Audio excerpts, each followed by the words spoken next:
강선우 의원이 탈당을 했어요. 탈당을 했다라는 건 인정을 한 건가? 본인은 아니라고 그러는데. 근데 강선우 의원이 그 말을 이상하게 하고 있어 지금. 제가 볼 때는 돈을 돌려줬는지 안 돌려줬는지도 불명확하고, 본인이 받은 건지 안 받은 건지도 불명확하고, 지금 뭐 명확하게 얘기를 안 해요. 조금 전형적인 여의도 화법을 쓰고 있어요. 그래서 돈을 돌려주라고 지시를 했다라고 얘기를 했지, 돈을 돌려줬다 이렇게 얘기를 안 해. 그 얘기는 지시를 했는데 안 돌려줄 수도 있잖아요. 그죠? 그런 뜻인 거잖아. 근데 아무튼 제가 볼 때는 이게 탈당할 문제는 아니었다라고 봅니다. 만약에 보좌관이 받았어 돈을. 근데 본인이 그걸 나중에 알고 김병기 원내대표랑 상의를 했어요. 그래서 김병기 의원이죠 이제. 김병기 의원이 그 뭡니까 돌려주라고 그랬어. 그래갖고 바로 돌려줬어. 그럼 문제가 될 게 없어요. 물론 뭐 정치자금법 위반이 될 수도 있다 하는데, 본인이 직접 받은 게 아니면은 정치자금법 위반이 될 수 없는 거지. 보좌관이 받은 걸 돌려주라고 한 거니까. 근데 지금 얘기하는 거 보면은 이게 돌려주라고 지시를 했다라고 얘기를 하지 돌려줬다라고 얘기를 안 하고 있어. 그 희한한 일이죠. 예. 그래서 오늘 강선우 의원 탈당 소식, 일단 영상으로 먼저 만나보고 가겠습니다. 의혹에 휩싸인 강선우 의원이 결국 민주당을 탈당했습니다. 여론이 악화되고 정청래 대표도 끊어낼 건 끊어내겠다고 하자 스스로 물러난 겁니다. 이 사안을 알고도 덮었다는 지적을 받는 김병기 전 원내대표에 대해서도 윤리감찰이 진행 중입니다. 강버들 기자입니다. 정청래 민주당 대표는 오늘 낮 김병기 전 원내대표, 강선우 의원이 연루된 공천 헌금 논란에 대해 단호한 대처를 공언했습니다. 어느 누구도 예외일 수 없고 성역일 수 없다라고 생각합니다. 끊어낼 것은 끊어내고 이어갈 것은 이어가겠습니다. 4시간 뒤 강 의원은 탈당하겠다고 밝혔습니다. 당에 더 이상 부담을 줄 수 없다고 했습니다. 2022년 4월 당시 시의원 후보자에게 돈을 받았다며 강 의원이 김 전 원내대표에게 상의하는 녹취가 공개된 건 지난달 29일입니다. 어쨌건 그 1억 이렇게 뭐 그 돈을 갖다가 받은 걸 지금 사무국장이 그러니까 보관하고 있었다는 거 아닙니까? 네, 정말 그냥 아무 생각이 없었던 거죠. 정말. 이후 강 의원은 공천을 약속한 적 없다, 돈은 돌려줬다고 해명해 왔습니다. 하지만 당내에서도 이번 의혹이 올해 지방선거 공천 결과에 대한 불신으로 이어지거나 나아가 선거 성패에도 악영향을 줄 거란 우려가 커졌습니다. 주변에서도 잦은 탈당을 권유하며 출당 조치도 가능한 일이라는 경고가 이어지자 강 의원은 버티기를 포기한 걸로 보입니다. 이제 관심은 김 전 원내대표에게 쏠립니다. 정 대표는 김 전 원내대표가 대한항공에서 호텔 숙박권을 받은 것 등 1일 1폭로가 이어지던 지난달 25일 이미 윤리감찰을 지시했다고 밝혔습니다. 여기 더해 강 의원 얘기를 듣고도 사안을 공식화하지 않고 금품을 준 후보자에게 단수 공천을 준 경위에 대한 조사도 이뤄질 걸로 보입니다. 이제 뭐 탈당을 했으니까요. 본인이 뭐 결백을 밝힐 게 있으면 밝히고, 책임질 일이 있으면 이제 책임을 져야 된다. 뭐 저는 그렇게 생각하고요. 뭐 본인이 알아서 이제 잘 해결하길 바랍니다. 그런데 이거 이제 몇 가지 제가 좀 지적하고 싶은 일들이 있어요. 지금 이제 돌이켜서 보면은 요즘 이제 그 얘기가 나오죠. 박찬대 의원이 이제 재평가가 되고 있다. 당대표 선거 때, 당대표 선거 때 박찬대 의원이 그 강선우 사퇴를 해야 된다. 이런 얘기를 했잖아요. 그것 때문에 이제 욕을 엄청나게 먹었습니다. 털레반들한테 엄청나게 먹고. 정청래는 이제 강선우하고 우산을 이제 같이 쓰겠다 뭐 이렇게 얘기를 했는데, 왜 지금은 우산을 안 쓰나 같이? 지금도 좀 우산을 같이 써야 되는 거 아닌가요? 본인이 뭐 동지가 비를 맞을 때는 우산을 같이 쓴다며. 그럼 정청래는 왜 우산을 지금은 안 써? 그때는 쓰고, 뭐 장마철에는 우산 쓰고 겨울에는 안 쓰기로 한 거예요? 아니 같이 써야지 끝까지. 동지라며. 동지는 끝까지 비를 같이 맞아야 될 거 아닙니까? 근데 아무튼 뭐 박찬대 의원이 지금 뭐 이제 재평가를 받고 있어요. 박찬대 재발견이다, 재평가다 뭐 이런 얘기가 나오고 있는데, 자 그거보다 이거 흥미진진한 제가 또 스토리를 하나 엮어봤어요. 자 당시에 대통령실에서 강선우 의원을 장관으로 계속 유지를 하려고 그러다가 그 김현지 보좌관이, 김현지 비서관이 지금 이제 부속실장이죠. 김현지 실장이 전화를 해가지고 강선우가 사퇴를 하게 됐다. 그리고 그 직전에 이제 박찬대 원내대표가, 박찬대 의원이 이제 글을 올린 거죠. 사퇴하라라는 글을 올렸다. 이제 정황이 이거예요. 그런데 당시 그런 얘기가 있었어. 뭐냐면 대통령실에 강선우가 거짓말을 했다라는 얘기가 있어요. 그러니까 다 보고를 안 했다. 그래서 결정적으로 지명 철회를 하게 됐다. 자진 사퇴를 하게 됐다. 이런 분석이 있었습니다. 근데 대통령실에 뭘 다 얘기를 안 했느냐, 뭘 거짓말을 했느냐, 이게 여러분 참 궁금하지 않아요? 근데 제가 지금 곰곰이 생각을 해보니까, 아니 강선우가 1억 원 받았다라는 건 알고 있는 사람, 확실히 알고 있는 사람 누구였습니까? 그 시점에. 예? 김병기 원내대표는 2022년에 강선우가 찾아와가지고 나 1억 원 받았어요, 이 얘기를 했잖아. 예? 했잖아요? 그리고 그걸 녹취를 해놨잖아? 그러면 강선우가 이런 문제가 있다라는 걸 아는 사람은 누구였느냐? 그 당시에 그 김병기 원내대표였던 거야. 김병기 원내대표가 알고 있었던 거예요. 그래서 제가 볼 때는 이건 이제 제가 추론하는 겁니다, 여러분. 김병기 원내대표가 그거를 대통령실에 보고를 한 거예요. 대통령실에서 알고 있었던 거지. 야, 이거 이런 일이 있었어? 이거 큰일이네. 그러니까 또 김병기 원내대표하고 박찬대 의원은 제가 이제 사실상의 런닝메이트라고 말씀드렸잖아요. 그러니까 김병기, 박찬대 김병기가 런닝메이트였고, 그 다음에 정청래 서영교가 런닝메이트였던 거예요, 당시에. 정청래는 알고 있었는지 없었는지 제가 잘 모르겠는데, 정청래도 알고 있었을 가능성도 있어요, 제가 볼 땐. 이것도 나중에 이제 김병기 원내대표가, 의원이 이것도 까야 돼. 지금 김병기가 깔 게 많습니다. 김병기 녹취록, 김병기 캐비넷이 열리면은 다 죽는 거야, 다 죽는 거야. 그래서 제가 볼 때는 박찬대 의원은 김병기 원내대표하고 사실상의 런닝메이트였기 때문에 이 사실을 알고 있었을 가능성이 있다. 그죠? 그럴 가능성이 높은 거지. 그러니까 대통령실하고 박찬대 의원은 알고 있었던 거예요. 그래서 사퇴해라, 이런 얘기가 나온 거 아닌가. 예? 지금 보니까 이게 진짜 큰일 한 거죠. 큰일 한 거지 않습니까? 예, 박찬대 의원이 그것 때문에 뭐 대단한, 뭐 상당한 비난을 받았죠. 마치 뭐 동지를 버린 배신자인 것처럼 털레반들이 박찬대 의원을 막 공격을 했는데, 김병기 원내대표도 마찬가지야. 나는 저 털레반들이 알고 있었던 것 같아. 그러니까 정청래나 저 청래당 애들도 이 사실을 알고 있었다. 그래서 정청래는 그걸 선거에 이용해 먹기 위해서 알고 있었음에도 불구하고 우산 타령하면서 박찬대 의원을 무슨 배신자로 만든 거 아닌가. 그때부터 막 공격하게 만든 거예요. 김병기 원내대표도 마찬가지고.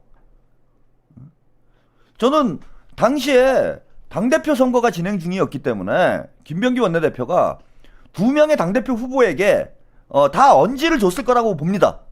뭐 구체적으로는 아니어도 지금 심각한 문제가 있다. 강선우가 심각한 문제가 있기 때문에 지명을 철회해야 된다 라고 의견을 전달했을 걸로 보여. 이건 제 추론입니다.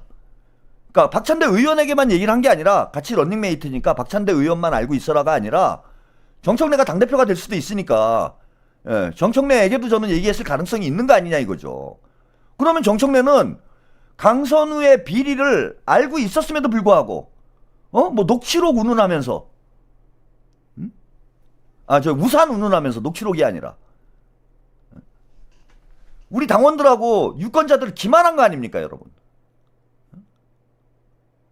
이 진짜 나쁜 정치죠. 적어도 본인이 책임을 졌어야 되는 거 아니에요. 근데 그 비난을 박찬대 의원과 대통령이 다 뒤집어 쓰도록 만들어 놓고 쥐는 쓱 발뺌하면서 마치 동지의 애에 화신 있냐, 예? 털레반들 선동하고.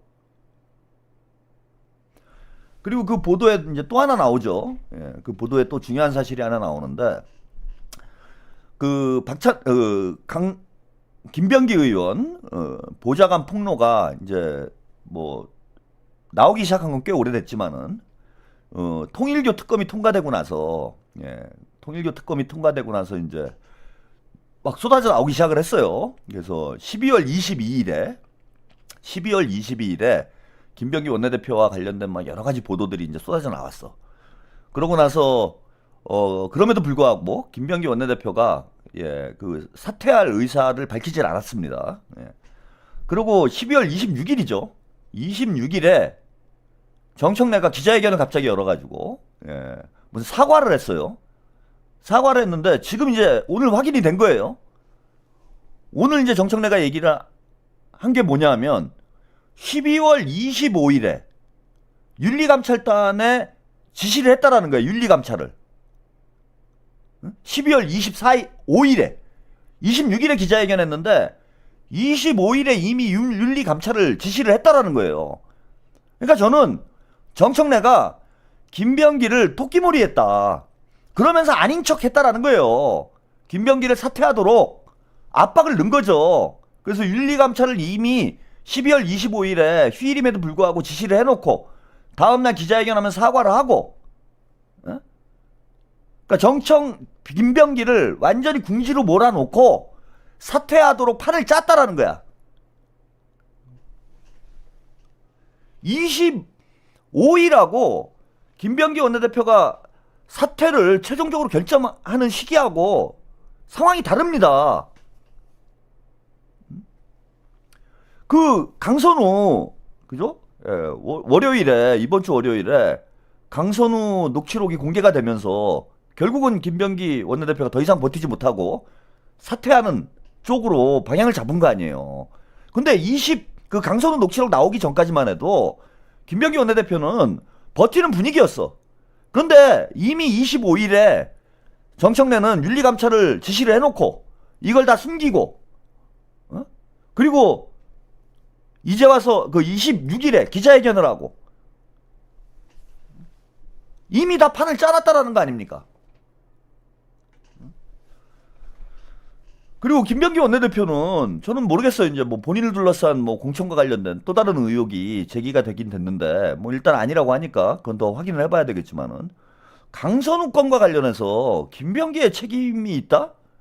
저는 이거는 여론 선동이라고 봐요. 그건 강선우가 책임질 일이지. 그러니까 김병기 날리려고 정청래는 강선우까지 날린 거 아닌가 지금 생각을 해보면 그런 생각도 듭니다. 자, 정청래 관련된 소식 한 가지만 더 전해드리고 가겠습니다. 새해 첫날 내란 극복, 사법개혁, 노무현 묘역 참배, 문재인 예방. 문재인을 만나러 갔어요.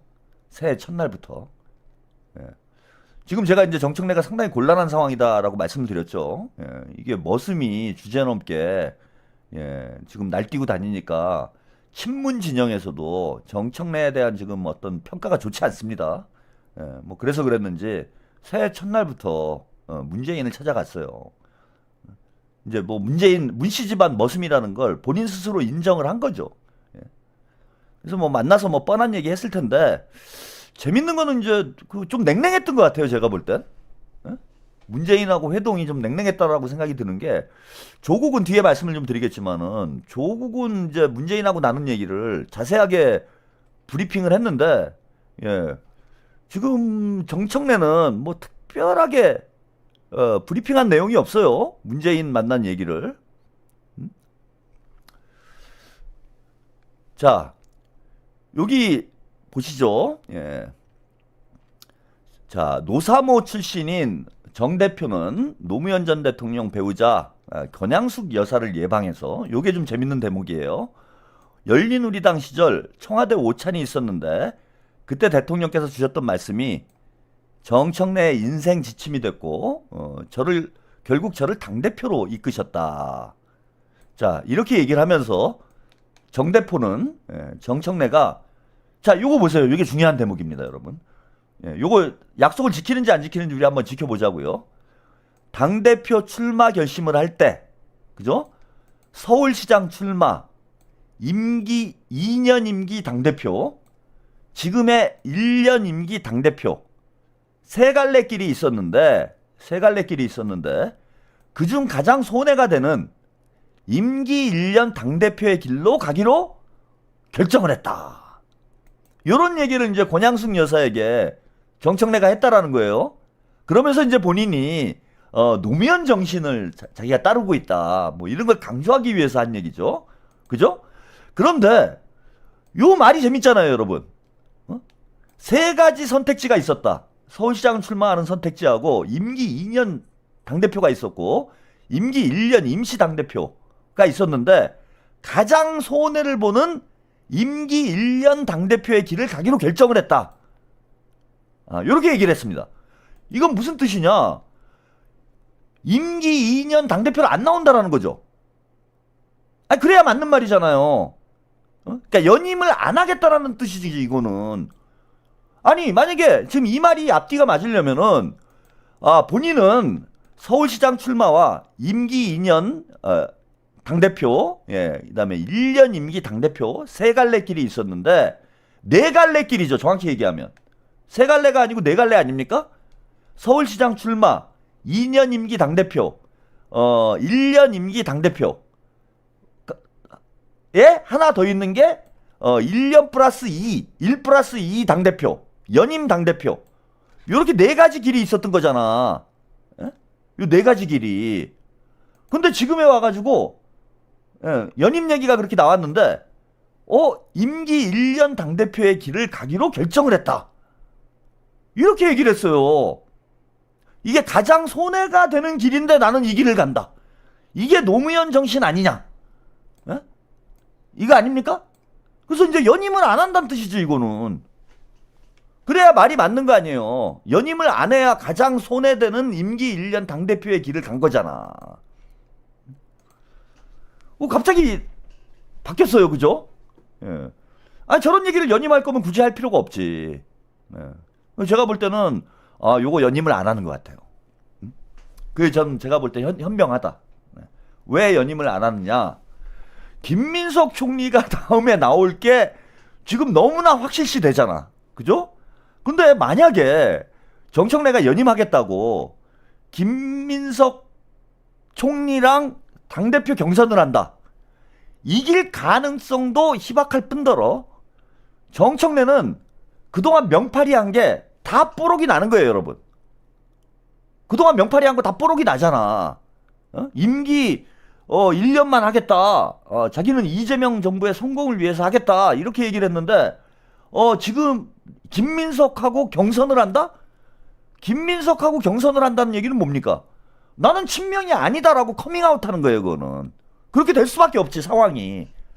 친명이 아니다라고 커밍아웃 하는 상황이 될 수밖에 없기 때문에 김민석 총리를 이길 수가 없을 뿐더러 정청래 본인이 본색이 드러나는 제가 볼 때 그런 상황이 될 수밖에 없어요.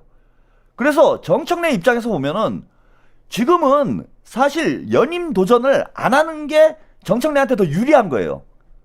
아니, 김민석이랑 붙어서 이길 가능성이 있으면 하죠. 근데 이길 가능성도 없는데 결국 김민석이랑 경선한다라는 건 친명이 아니다라는 걸 본인이 실토하는 것과 다를 바 없기 때문에 지금 다음에 경선을 나오면은 저희들이 볼 때는 오히려 땡큐예요. 정청래가 연임을 나오면 전 땡큐라고 봐. 나와가지고 우리 당원들하고 그 털레반들이 딱 꿈 깨야 돼. 정청래가 무슨 친명입니까? 정청래가 친명인데 김민석 총리가 총리 그만두고 당대표로 나와요? 상식적으로 말이 안 되지? 그러니까 지금 꼬리를 내리는 거다.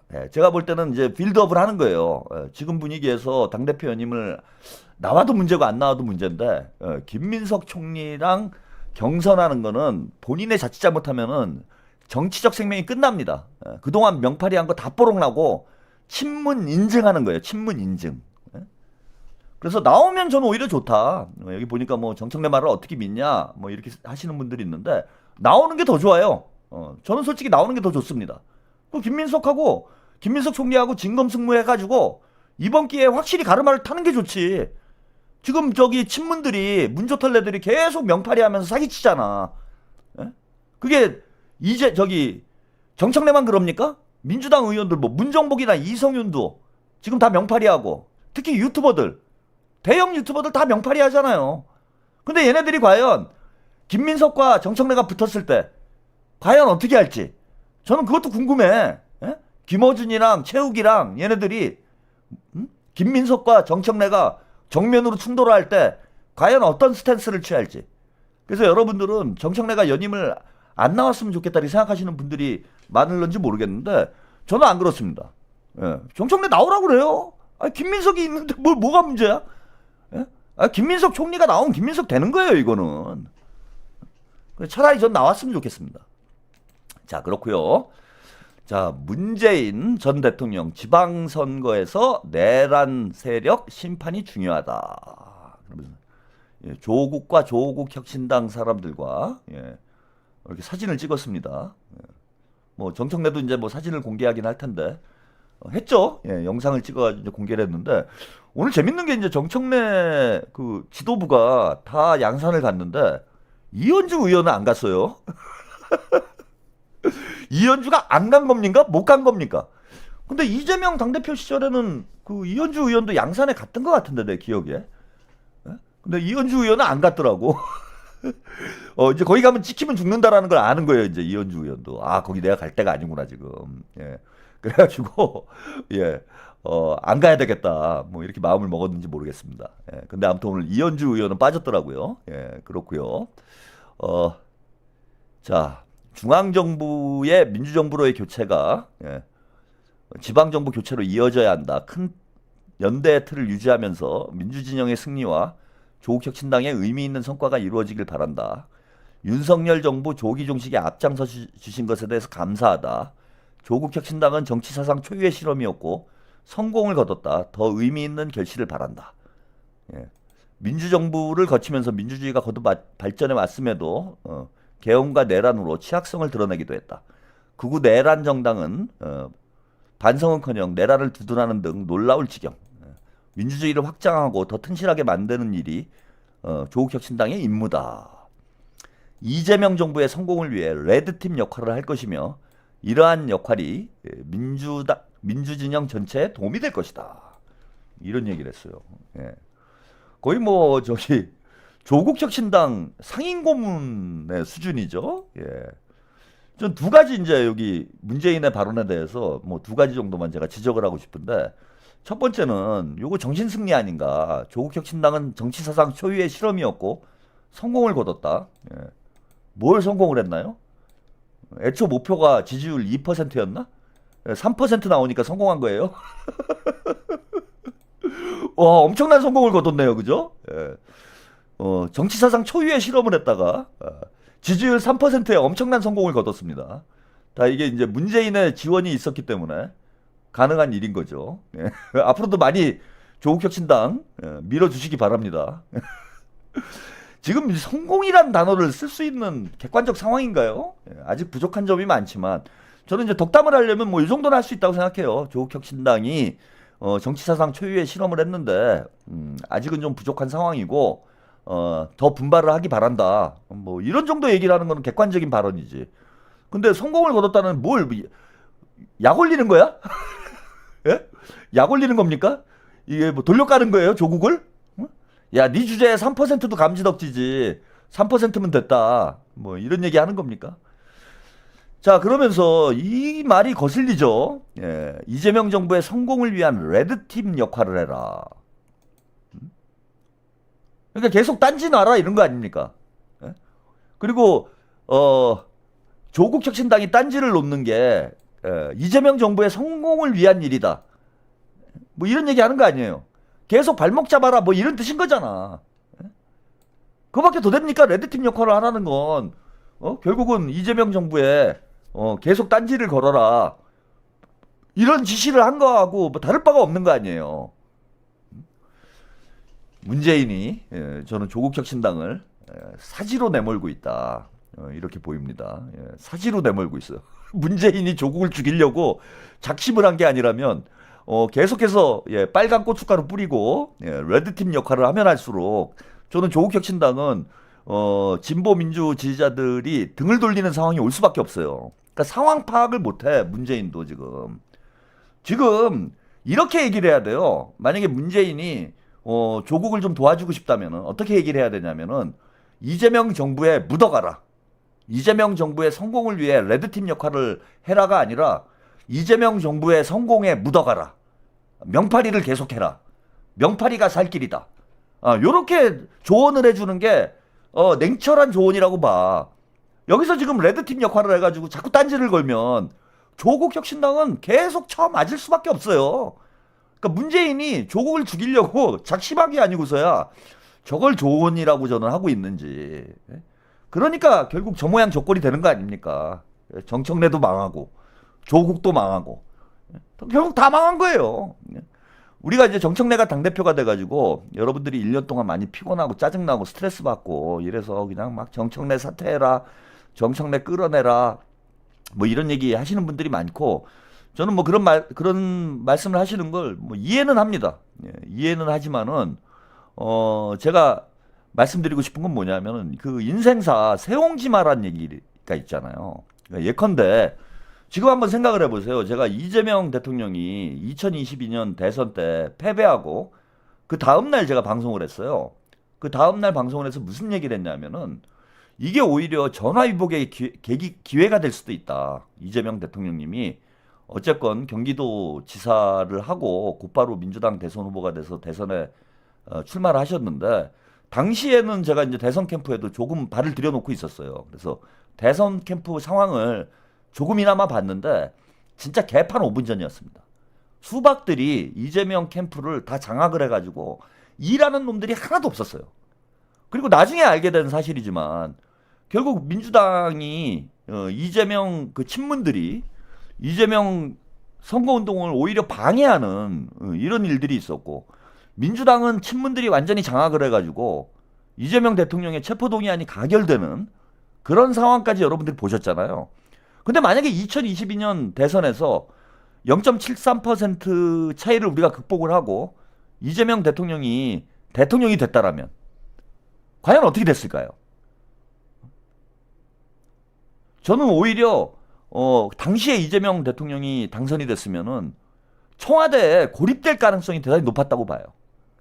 민주당이 대통령을 도와줬을 것 같습니까? 절대 그렇지 않습니다. 물론 그 3년 동안 대선 패배 이후에 우리 국민들도 이재명 대통령님도 너무 고생을 많이 했지만은 그 과정이 있었기 때문에 저는 이재명 대통령도 한 단계 더 성장을 할 수 있는, 성숙할 수 있는 그런 기회가 됐고, 또 하나 무엇보다도 중요한 건 민주당 당대표를 3년 동안 하면서 민주당을 장악할 수 있었다라는 거예요. 민주당을 장악을 해서 이재명의 민주당을 만드는 상황이 됐다. 근데 지금 보세요. 대통령이 되셨는데도 정청래가 당대표 돼가지고 당에서 이렇게 발목을 잡는데, 만약에 2022년 대선에서 승리를 했으면은 민주당이 어떻게 나왔을까요? 친문들이. 그래서 오히려 전화위복이 된 거예요. 3년 동안 우리가 너무 고생을 한 건 사실이지만 지금 이재명을 만들어내는 오히려 그 반전의 기회가 됐다. 그리고 민주당도 수박들을 싹 청산할 수 있는 그런 기회가 됐던 거죠. 그럼 역설적으로 지금도 마찬가지예요. 정청래가 당대표가 돼서 지금 대통령님 발목 잡고 우리들 스트레스 받게 하는 문제도 있지만은 그 6개월의 기간 동안, 지난 6개월의 기간 동안 한번 살펴보세요. 민주당에 여전히 친문들이 민주당을 장악하고 있다. 그리고 친문들은 이재명 대통령을 도울 생각이 없다. 그리고 언제든지 당권을 지들이 뺏어가지고 다시 문재인의 민주당을 만들려고 한다. 라는 걸 우리가 6개월 동안 저희뿐만 아니라 우리 여기 태양TV 시청자 여러분들은 다 잘 알고 있죠. 근데 모르는 분들이 많았잖아. 정청래하고 이재명하고 한 팀인 줄 알았잖아요. 그리고 조국 사면한 것도 한번 보세요. 조국 사면도 반대하시는 분들 많았잖아요. 근데 당시에 제가 그런 말씀 드렸어요. 차라리 사면을 해라. 사면을 빨리 해가지고 매도 먼저 맞는 게 낫다고. 사면을 빨리 해야지. 안 하면은 이재명 정부를 계속 이재명 대통령님을 족바들이 들들 볶을 거다. 힘들어진다 오히려 더. 그러다가 지방선거 직전에 사면을 해버리면 오히려 그게 선거에 영향을 줄 수 있지 않느냐. 그래서 어차피 사면을 해야 될 거면은 빨리 하는 게 낫다. 라고 제가 말씀을 드렸어. 근데 그때 사면한 게 완전히 전화위복이 돼버렸잖아. 그죠? 인생사 세옹지마라고 완전히 전화위복이 됐잖아요. 조국이 그 사면이 되는 바람에 성비위 그 직격탄 맞고 완전히 망가져 버렸잖아. 그 지금 따지고 보면은 사면한 게 그 당시에는 여러분들이 좀 짜증 났는지 모르지만은 결과적으로는 조국 딱 망하게 만든 거예요. 대통령의 신의 한 수가 된 거야. 뭐 그런 걸 의도해가지고 사면을 하신 건 아니겠지만은 결과적으로 보면은 조국 사면을 8.15 때 해가지고 바로 성비위 터져가지고 조국하고 조국 땅이 같이 망가지는 이런 상황이 돼버렸지. 그 다음에 정청래도 저대로 놔뒀으면은 계속 명팔이 하면서 민주당을 시끄럽게 만들었을 텐데 오히려 정청래가 당대표 하면서 문조털래 얘네들이 다 들통이 난 거예요 지금. 개박살 난 거야. 그래서 저는 물론 박찬대 의원이 당대표가 되셔가지고 집권 초기에 좀 잘 갔으면은 그게 더 좋았겠지만은 지금 이 상황도 나쁠 건 없다. 싹 지금 교통정리가 되잖아요. 어떻게 보면 교통정리 되는 거잖아. 명팔이 하는 애들 다 정리되고. 모해님 새해 복 많이 받으세요. 근데 전화위복이라 3년이 너무 고통스러웠어요. 3년 고통스러웠지만 20년 행복한 게 낫잖아요, 여러분. 그게 더 낫지 않아요? 3년 행복하고 20년 불행한 것보다 뭐 어차피 다 지난 일이고 3년 고통받고 20년 행복한 게 더 낫지. 지금은 20년 민주정부로 갈 수 있는 길이 열리고 있어요, 여러분. 저는 자신합니다. 지금 이재명 대통령님이 진짜 그 김민석 총리 만약에 먼저 대통령이 됐으면은 이재명 대통령님이 2022년에 대통령이 됐으면은 김민석 총리하고의 만남도 과연 이루어졌을까요? 그렇지 않잖아. 그래서 우리가 인생사는 다 그렇습니다. 세용지마란 말. 그러니까 좋은 면과 빛과 그림자가 동시에 존재하는 거예요. 역사도 마찬가지라고 봐요. 역사가 변증법적으로 운동을 한다고 얘기를 하잖아요. 보통 변증법. 음과 양이 있는 거예요. 그래서 나쁜 일이라고 해서 계속 나쁜 쪽으로만 가는 것도 아니고 좋은 일이라고 해서 계속 좋은 쪽으로만 가는 것도 아닙니다. 화가 복이 되기도 하고 복이 화가 되기도 해요. 그런 얘기 있잖아요. 그 로또 맞은 사람들의 거의 80% 이상인가가 패가 망신한다고 그래요. 그 돈을 흥청망청 쓰다가 오히려 패가 망신한다고 그래. 이건 실제로 나온 통계예요. 밤솔님 19대 대통령 선거 때 문재인 후보 대선 투표였고 학계 지지 성명도 참여했었는데 당시 이재명 후보에 대해서 몰랐던 제 자신이 한심하네요. 그땐 다 몰랐어요. 뭐. 저는 알았어요. 저는 문재인이라는 사람은 잘 알았어요. 이미 그 박근혜랑 붙었을 때 제가 누굽니까 그 진보당하고 있었을 때잖아요. 그때가. 그러니까 박근혜랑 그 몇 년도 대선이야? 2012년 대선이죠. 2012년 대선 때 제가 이제 그때는 진보당하고 있었어요. 통합진보당 이제 유시민 작가랑 막 같이 있을 때 그 막 당 분란이 나가지고 막 깨졌는데 그 이정희 여러분 기억나시죠? 이정희 당대표, 이정희 의원 기억하시는 분들 많을 거야. 참 인기도 좋았는데 이상하게 좀 인생이 좀 꼬이신 분인데 그때 이제 제가 사실 그 이정희 대선 캠프에서 뭐 조금 역할을 하고 있었어요. 이정희 대선 캠프에서 역할을 조금 하고 있었어. 그래서 문재인에 대해서 제가 들은 얘기가 있어요. 당시에. 이제서야 이제 제가 이야기를 하는데, 와, 10년이 훌쩍 지나가지고, 이제서야, 이제는 말할 수 있다네.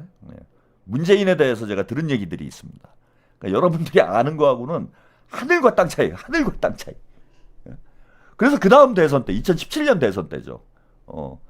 그때는 저는 이제 진보당 쪽을 이제 그만뒀고, 그때부터, 저는 이제 진보당도 아니고 그때는 2017년 대선 때는 진보당도 아니고 민주당도 아닐 때예요.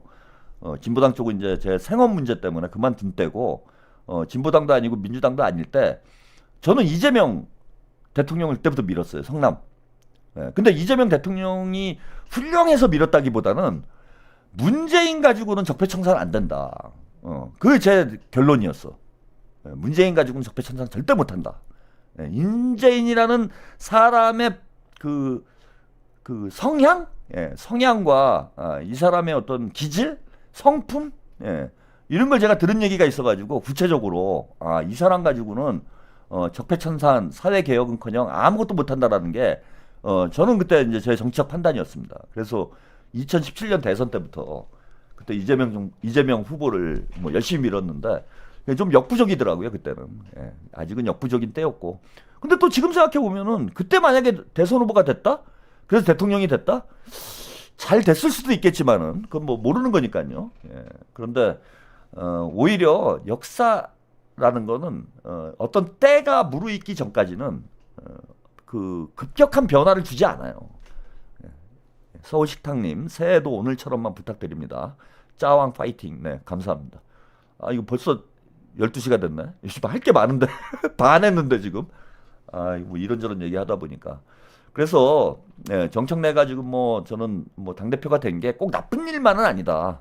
오히려 민주당이 교통정리가 되고 이재명의 민주당으로 완전히 거듭날 수 있는, 그 다음에 민주당 당원들이나 지지자들이 친문과 친명의 차이가 무엇인지를 인지할 수 있는 저는 그런 계기가 될 거라고 봅니다. 그래서 다음에 당대표 선거 때 뭐 김민석 총리 나오면은 그냥 돼요. 그러니까 너무 걱정하지 마. 쓸데없이 그냥 됩니다. 물론 뭐 지금 당장 정청래가 막 사퇴했으면 좋겠죠.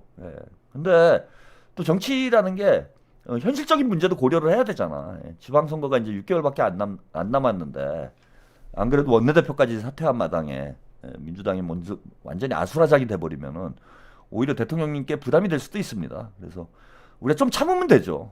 좀 참을 것도 없는 게 11일 날 원내대표하고 최고위원만 여러분들 잘 뽑으면 돼요. 그렇잖아. 원내대표 잘 뽑고 원내대표 답이 나왔대 벌써 뭐. 이따 뒤에 말씀드릴 건데 원내대표 답이 나왔어요. 한 명 딱 찍으면 되겠더만. 그리고 최고위원 이길 것 같아요. 그 뒤에 말씀드릴게. 자, 그 전에 오늘 12시가 넘었음에도 불구하고 많은 분들이 와 계십니다. 썸네일 때문에 또 낚이신 분들이 많이 오신 것 같은데 요 얘기를 해야죠. 오늘의 메인 이벤트인데 다른 얘기가 너무 길어져가지고 요 메인 이벤트 시간이 과연 충분히 보장이 될지, 이거 뭐 거의 1시까지 가야 되는 오늘 거의 그런 분위기예요. 미치겠네. 올해도 지금 제가 보니까 이거 뻔합니다. 지금 오늘 첫날부터 새해 첫날부터 방송을 또 이렇게 하고 있는 걸 보니까 올해도 제가 보니까 제대로 방송하긴 글러 먹었다. 게다가 지금 뭐 아직은 정치적 성수기가 아닌데 이제 지방선거 때가 되면은 이거 몇 시간을 방송을 하려고 제가 이러고 있는 건지 진짜 집어로 개를 못 주는 것 같아요. 이러다 진짜 제가 제명에 못 삽니다. 친명 유튜브를 하다가 진짜 죽을 맛이에요. 뭐 이해운까지 이게 실드를 쳐야 되니 이게 진짜 극한 직업이라니까, 친명 유튜버. 아니 근데 다른 유튜버들은 그냥 뭐 약간 양비론하고 야 이해운도 나빠요. 그런데 뭐 저기 그 장관은 돼야 돼요. 뭐 이렇게 얘기해도 되잖아요. 근데 저는 막 방송 시작할 때 국민 주권 정부를 지지하는 시청자 주권 방송 막 이렇게 명파리를 거의 뭐 대놓고 하잖아 저는. 근데 제가 이제 가갖고 이해운이 그 막말하고 그 좀 그런데 이렇게 얘기할 수가 없는 거야 나는. 다른 사람 다 그렇게 얘기해도 가만히 보세요. 제가 이제 스스로 저는 묻지마 지지를 한다고 얘기를 했잖아. 대선 끝나자마자. 그것 때문에 이제 저에 대해서 불만을 가지신 분들도 꽤 있는데 대선 끝나자마자 제가 그런 얘기 했습니다. 나는 이재명 대통령을 묻지마 지지하겠다. 정도님 제 꼬리 좀 잡아주셔요. 감사합니다. 그리고 이제 묻지마 지지를 하기로 제가 약속을 했는데 안 할 수가 없잖아.